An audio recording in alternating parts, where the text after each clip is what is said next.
Hey guys, my name is Dan Goncharov. I'm head of 42 Robotics. I'm also GDG lead. And expertise of my lab is hardware and machine learning. What I want to talk about today is reinforcement learning with TensorFlow and Unity, and a little bit overview of machine learning in general, right? Because the reinforcement learning is just a niche of machine learning. So generally, there is about three kinds of machine learning, right? There is supervised, unsupervised, and reinforcement learning. And it happened to be so that supervised machine learning is one of the most well-known, most popular. This is what you use every single day, kind of machine learning. Let's look at that, right? So easiest one, neural networks. Neural networks, this is example of a classifier. This is dense connected neural network, right? Weights are not known yet. I would need to show a bunch of data, bunch of labeled data to this model, right? So I need to show a bunch of about 10,000 pictures of cats and something that is non-cats. And I will train on it, I will use backpropagation, it will go back and forth, it will adjust the weights, and then I will show a brand new picture, right? Brand new picture, and it will give me a certain confidence level. Is it cat or it's not a cat, right? That's simple. This is what the classifier, estimator classifier for machine learning, supervised machine learning. This is what the example of regressor. So classifiers provide for you basically kind of, categories. What category does it belong to, the confidence level. Regressors provide for you more like a float value, right? So again, you show a bunch of data, 10,000 different data points. It will try to build this universal function. It will try to fit this function, and you will try to put the input data, and it will try for you to provide some prediction. In this case, I believe it's house prices, right? If my square feet is that much, how much do you think this house will cost? A neural network will try to answer this question for me. Okay, supervised machine learning. Unsupervised machine learning. Unsupervised machine learning, I think it's even a little bit more interesting than supervised machine learning. Does not used as much. Examples of unsupervised machine learning would be dimensionality reduction and cluster analysis, two big ones. So for unsupervised machine learning, you don't provide any labels. You just feed bunch of data, even more data than you would feed it to the supervised machine learning. There is some examples, some of the very well-known examples of unsupervised machine learning that you actually do use every day. That would be word embeddings. This is what you use in NLP. So we were able to get some structure out of this data by basically asking one question. If you have two words, how big is probability these two words will be in one sentence, right? And this is how you know how far is one word from another word. So it gives you just answer of the distance between one word to another word. And then by using some algorithms to structure this data, we put it in multi-dimensional space, but now it's not 10,000 dimensions. Let's say that my vocabulary size is 10,000. It's only 50, right? And now you actually can do this fun math equations on it. You can take, for example, king, you can subtract the man out of the king, you can add the woman, and you will get a queen, right? So it's just vector. It's vector, you can do math equations, and that's awesome. So why is it awesome? Words are great. But what will happen if we'll introduce completely new problem? New problem, there was a very cool paper published about 2 months ago, and they used unsupervised machine learning for the model that they called MAT2VEC. So they studied material science in this way.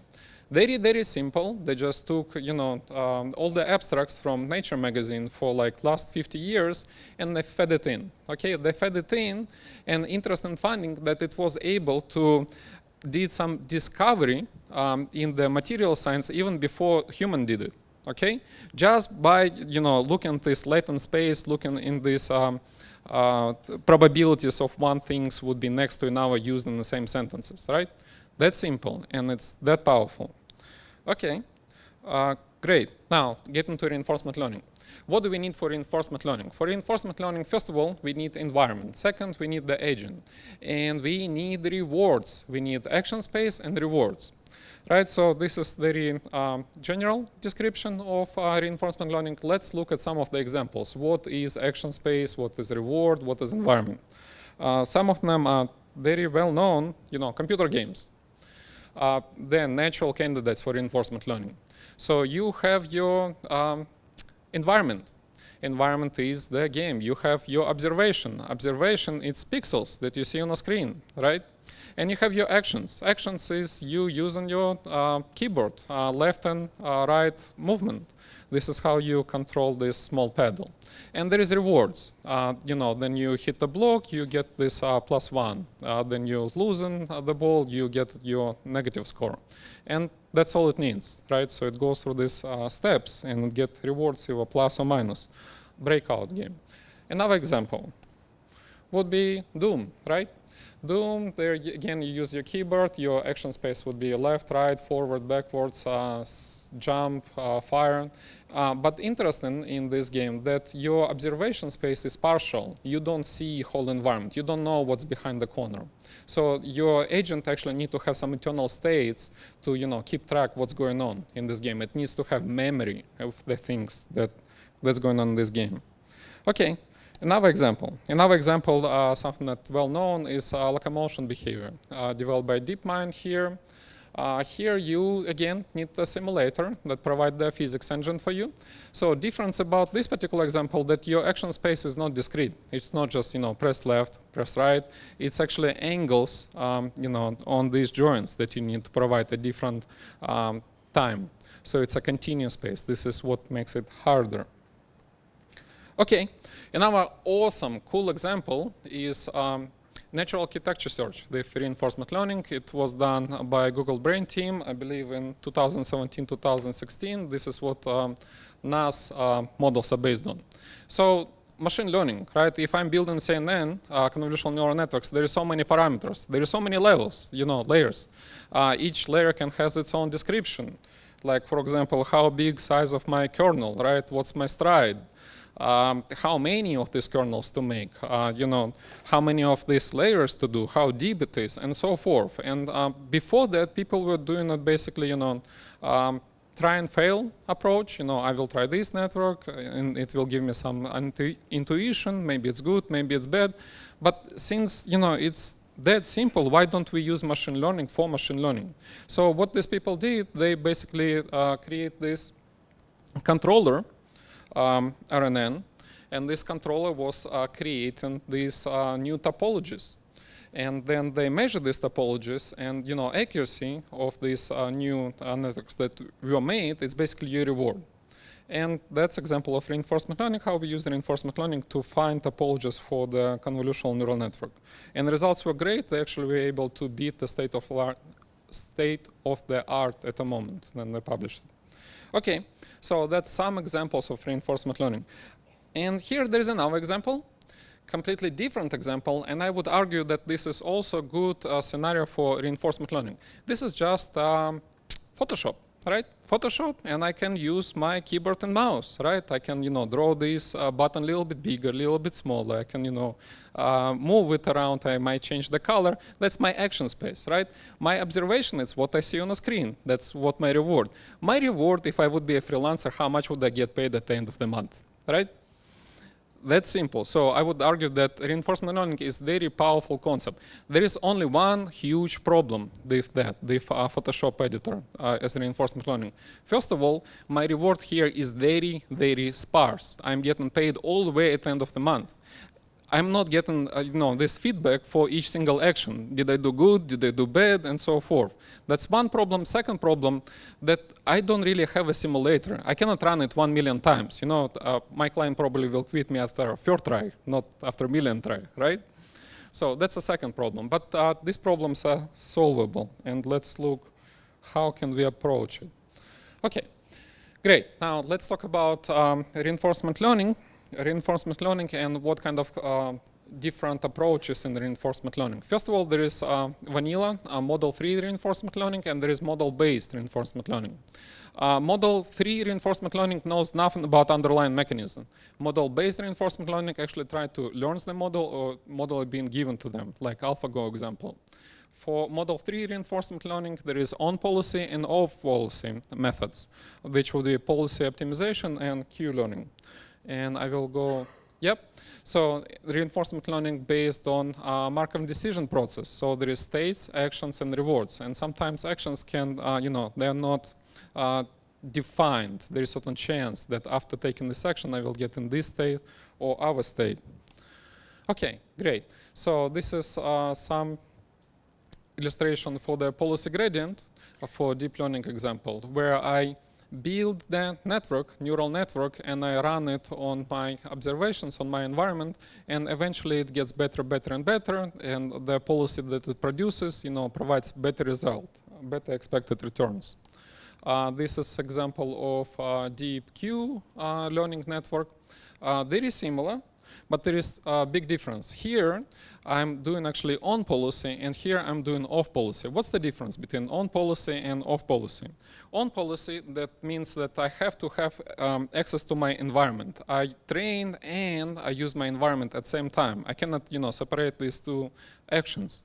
And for us, it's a drawback. It means that, for example, we cannot throw in some information that we would like to throw in. We cannot throw like human trajectories. We can't really do the asynchronous mode. And distributed computation is harder for us. I cannot, make a cluster with Unity environment, and I cannot make separate cluster with, TPUs or GPUs. This is why off-policy methods are slightly better. And this is what we chose, right? Great. So TF agents. TF agents is a framework that already written, provided for us, and make it so much easier. It makes all this experience so much easier. And there is couple parts how we separate it. There is one huge part which would be training of the agent, and now would be collection of the data. Right? So here in the training of the agent, we get a data set, we split it in batches, we feed it in our agent, and we train the neural network. And again, there is about, I believe, 7 different approaches being provided, DQN, reinforcement gradient policy, soft actor critic, and so forth. They are already there, they are available for you just to use it. You can choose. Because again, these different approaches working differently on different problems. You might want to experiment. That's on one side. On this side, you have collections. So after your agent is trained, now it needs to go into the environment and collect data. You want to try it against of your environment. You want to create more data, and then you can use this data again to train better agents, right? This is how it goes in cycles. Okay, cool. This is some example to show how easy is that in TF agents. If you using just standard code, many of these parts already pre-written for you. So for example, at first you would define your network, your Q network. Right here you would write the observation specification, access specification, and topology of the network. Then you would go and create this agent. You would initialize it, where you would describe the Q network and what optimizer are you using. Great, after that you feed in the data set that been generated previously, and then you would go ahead and agent done train. Done. Okay, so this is for the GM available, right? It's for problems that already been described. Now, what if I want to make something of my own? And good candidate for us, somebody who provides physics and rendering for free, that would be Unity. Unity 3D, and Unity 3D has ML Agents SDK available. ML Agents SDK looks like this. Okay, and what does it do? It provides this basically connection between your machine learning part and your environment. So there is a lot of stuff, but you don't need to care about all these things if you have just one single agent. You put your code inside of the agent here. All this code messages will be propagated to the agent, and you would connect it there, this piece right here, this Python TensorFlow piece. This is where you would connect your TensorFlow agent and your ML agent SDK. Just few lines of code, you basically need to specify what will happen, then you will create the next step. Next step, how would you get these observations and reward from this environment and put it back into the TF agent? Okay, very rough description. Next, I want to talk about what problem did we want to solve with reinforcement learning? So this is the competition that runs in Japan, in one of the universities in Japan. If you know, human engineers, right? Students. They build the structures. They build the structures from very minimum quantity of material, just straws and glues, and they put in different weight on the structures, and then they shake the structures, right? And some structures survive, some structures don't survive, right? And whatever structure survives the longest and can hold the maximum weight, this person is the winner, right? Great, so we got ourselves a game. As you learned by now, reinforcement learning need a game. You need to have some clear reward system. Great. Awesome. And this is what we did in Unity. It will be 1 minute long, and while it plays, I will try to explain. So we call this thing reverse Angry Birds, right? Because we're not destroying the structures, we're actually building the structures. So it's very simple. There is, one actuator or two actuators that work together, and they build the structure, they build this house, they put the dweller inside of this house, and then we will try to, to see if this structure is strong enough, if dweller can survive. So there is a main reward system, which is a score, and we will get ourselves, plus 50 points if after this earthquake, this bunny will survive. And let's see if he will survive or not here at the end. It will take about, 20 more seconds to look at it. Yep. So construction was done. Now the earthquake will start to shake. You see the physics engine is going, and roof did not collapse, bunny survived, plus 50 points. Great, awesome, right? So we set up such an environment. We basically set up this reward system, and the reinforcement learning works against of the reward system to to get the maximum point. So just by us providing this reward system, now this thing learns how to do it. Okay, great. Next, very short system architecture, how we build it, because this problem is hard, and we need to collect a lot of data, bunch of data. So for this, we will split our data collection, and we'll split our, the training process, right? So data collection is right here.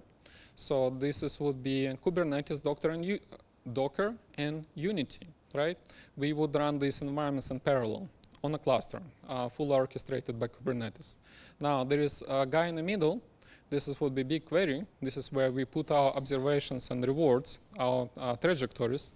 And then this data goes back to the training scenario. This is where we would use our GPUs and TPU, right? Depends how we want to train it. We are big fans of TPU.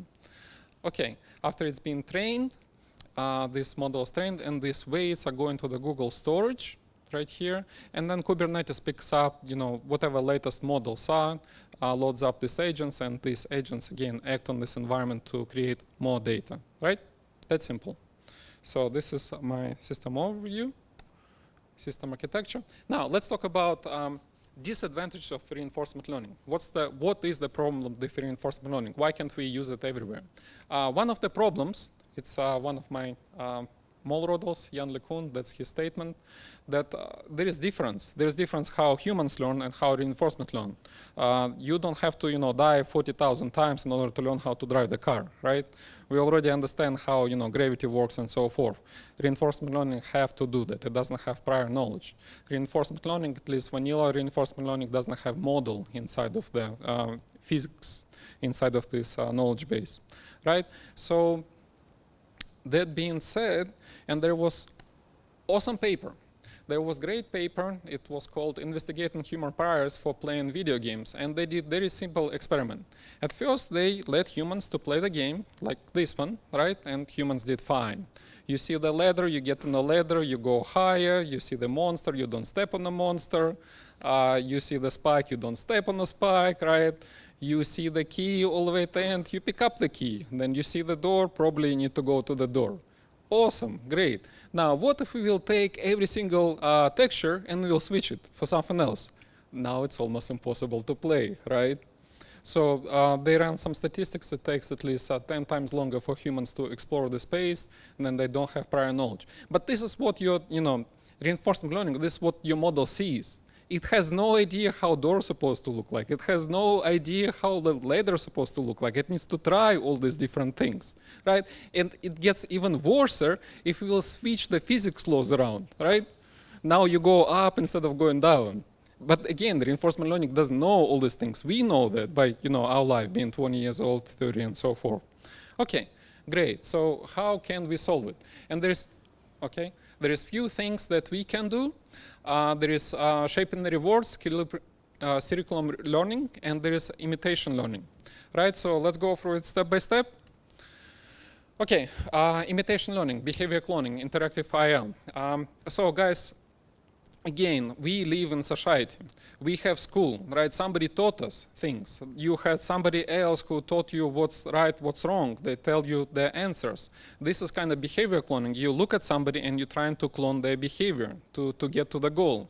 That's not true for vanilla reinforcement learning, but we can introduce it. We can introduce it by collecting all these human trajectories and provide it as seed buffered play.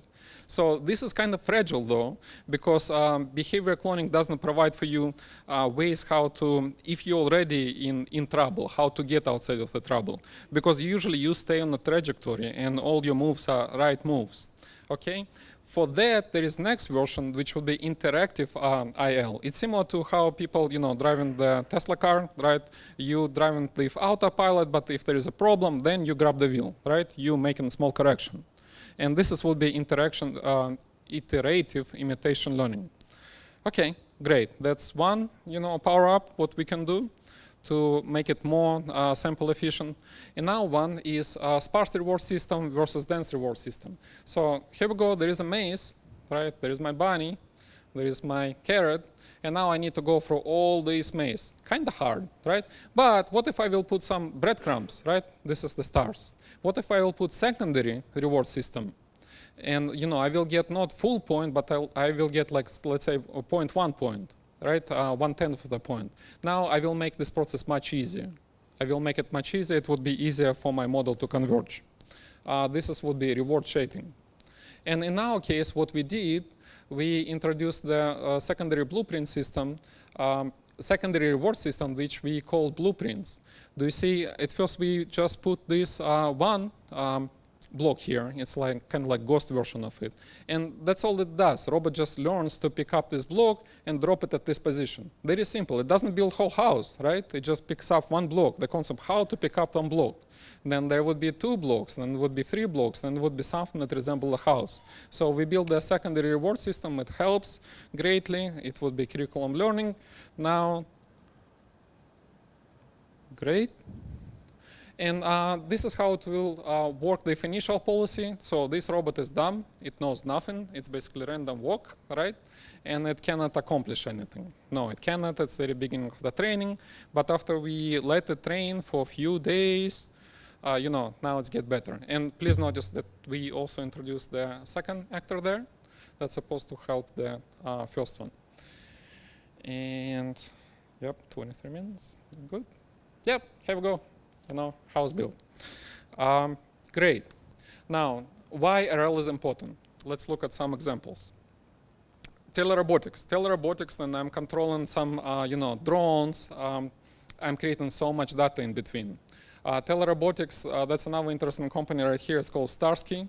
They drive the trucks remotely, right? Nobody is in the cabin. They sit somewhere in Ohio and drive a car somewhere in California, right? All this data is being generated for us. We can use this data, again, as I mentioned before, imitation learning.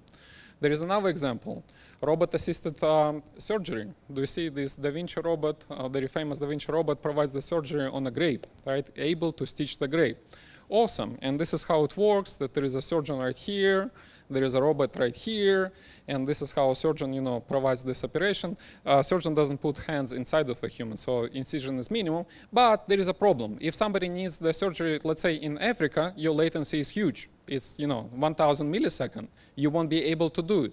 But if we will be able to use imitation learning and kind of package this cognitive function and provide semi-autonomous mode, now we can. We just tell robot, stitch from here to here. You still have human that provide high-level, cognitive functions that cut need to be done somewhere here or stitches need to be done.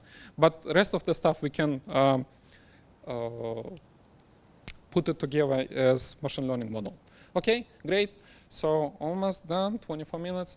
Another example is space robotics. Space robotics, then you have your, 1 minute, okay, somewhere on the Mars. And there's cool challenge available by NASA for 2020 where you need to build this robot in virtual environment where it would go through lunar space and able to dig some stuff up and bring it back to the base, right? And again, we believe their imitation learning and reinforcement learning is the best. And fun thing that actually under the hood of Unity 3D, you saw it's two-dimensional, but it's not. It's actually 3D dimensional. We're looking at one of the projections. So it's not that hard for us to take our current environment and convert it into the 3D environment. This is what we're planning to do. Okay, great. What else? And coolest thing that we don't have to use reinforcement learning for just physics problem. We can take completely new problem that we know nothing about, quantum computing, right? We know nothing about quantum computing. We can treat it as black box as long as we can get access to the simulator and as long as we can get some metrics out, how well this particular topology performed. We can treat it as just, action spaces, how we encode these quantum gates, quantum circuitry. And we run it over and over again, and then it gets better. By the way, this challenge is also available by IBM Q Division. Guys, if you want to look at it, please look. I think that TF agents will shine there. Yep, and that's me. My name is Dan Goncharov. That's my email if you want to ask me any questions, but please ask me questions now. Yeah?